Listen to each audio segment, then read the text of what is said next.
Hello, welcome to my next YouTube video on our recent Bali trip. And this part covers Sunar to Nusa Lembongan. When we were going to Sunar, we decided we wanted to be in a resort that was at least on the water. We had enough of the long walks, in which case you're not at the water as much, and hopefully have a place we can snorkel from. So we checked things out, and the place we found that was right by the water was the Gazebo Beach Hotel. And for $44 a night in the off-season, we had a room. It was a nice resort. They had these 2 swimming pools, a lot of nice gardens. It's an older place, though. But it was still comfortable, and you can eat right on the beach. You can have your feet in the sand if you want. And we also noticed, as far as a lot of this video is about saving money when you're traveling. So if you were to take a ride from Kut to Canggu on the regular drivers they provide, it's about $14.80. If you take the Bluebird taxi, it's $8.50. The same if you're getting a ride to Sanur. Well, the resort said, the taxis won't come here, so we paid $22.20. But if you're going to take the fast cruise to the island and not stop at Sanur, it's included with your fare. So the fare for 2 people was $41.40, but you would have saved the $22.20, with the ride. For if that really matters. But we enjoyed stopping at Sunar, so that's where we went. And yeah, if you want to see more of these, hit the subscribe button, because I do have more of the trip coming up, and I have other videos planned. Thank you. Hello, we reached the Gazebo Beach Hotel in the early afternoon. We originally just booked one night there online to see how it was, and we did want to head out to the islands. But we sort of liked it there. It was pretty peaceful, so we decided to extend it for another night there. Partially we wanted to see what the water was like, because a few years ago we took a trip to Malaysian islands, and it was just the most horrendous sea and scary thing. People were crying and getting sick on the ride. It rained a bit, actually hard, the first rain in 8 days they had there. We usually ate in the covered area. It's beef protection in case of possible more rain. This is the other swimming pool they had. We didn't eat at their buffet breakfast, as the reviewers weren't impressed by it. We did get a regular breakfast there, which we enjoyed, and it was reasonably priced, and there were plenty of other places if you wanted to get breakfast. One thing I liked a lot about the place, the whole area, is it had a nice boardwalk, sidewalk between the resorts and the water, so you could see what was going on, you could see what's to eat, you could buy things, you can eat by the water and check everything out without being by the road, but it's not as nice to walk on. It really made it a nicer place to wander around and get to know the area without any cars or motorcycles.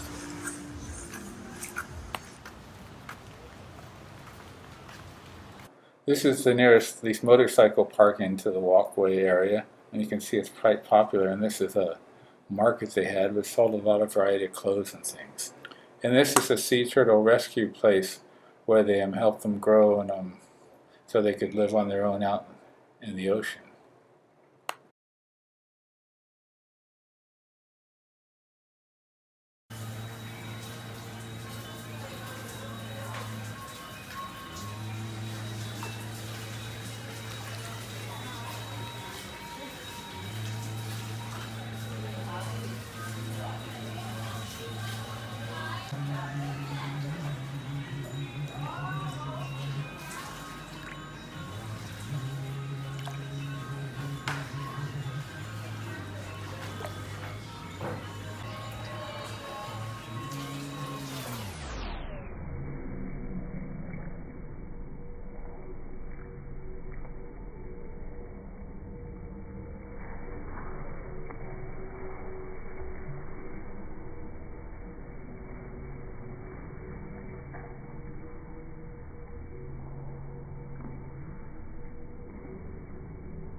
These were a take on the jellyfish in the ocean.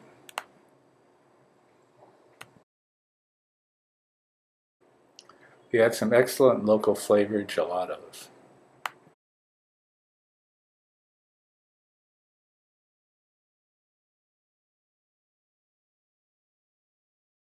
Local Falun Gong practitioners practicing on the sand on the beach.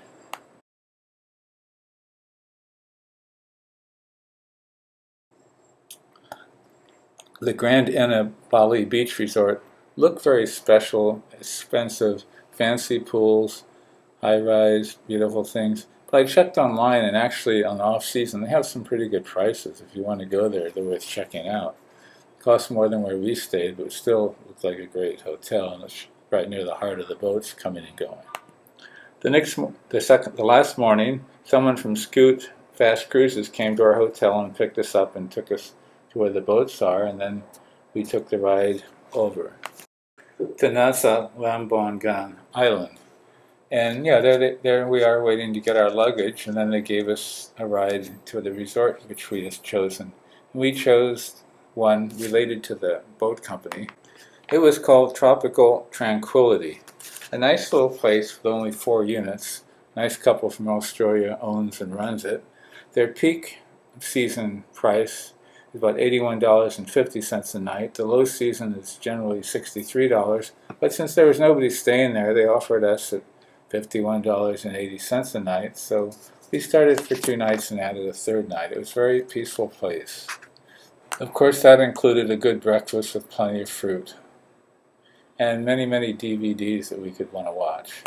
And across the street there was a nice beach. It was a long beach and a variety of places you could eat that were pretty good, but it was not a snorkeling beach. To do that, it was about 1 kilometer away, and they had bicycles you could use if you wanted to use, or rent a motorbike to get around.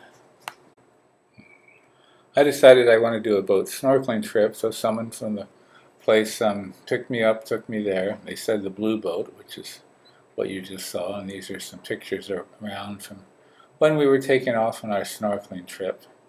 The ocean was pretty calm and peaceful around that area there. After we went around a bend, though, there were some pretty good swells, and you can see the water kicking up pretty high. You wouldn't want to snorkel next to shore with that happening. And we stopped at one place, and there really was nothing to see at all. And we came to this place, and it was a better place. There was more fish, but it did let me realize sometimes during the rainy season, all the transportation shuts down and the boats don't go. So I had to question how long I'm going to stay there. This particular spot was really good snorkeling, plenty of fish. So there was some good snorkeling on the trip. But it just made me think about maybe I shouldn't hang out too long or try to go all the way to the Gili Islands, which would have been a few hours of a high-speed boat versus only a half hour to come to this island. But at least we enjoyed this, but we decided, here I am up in the hill. I rented a motorbike and traveled around. We get different views of the island. The island was actually bigger than I thought. I thought it would be a little smaller and easier to get to the nice beaches and stuff. Overall, it was a very beautiful, peaceful place. They haven't really had any rain, even though it was the rainy season. Now, some of these other boats have water slides and all sorts of things out there for recreation. So the next morning, we got on our boat, and we went to Sunar, and then we got to Ubud as they dropped us to our place we chose there. Hi, please remember to hit the subscribe button, and if you like it at all, hit the like button, but the one on YouTube, not the Facebook. That would help a bit. Hope you enjoyed this video. I have more to go.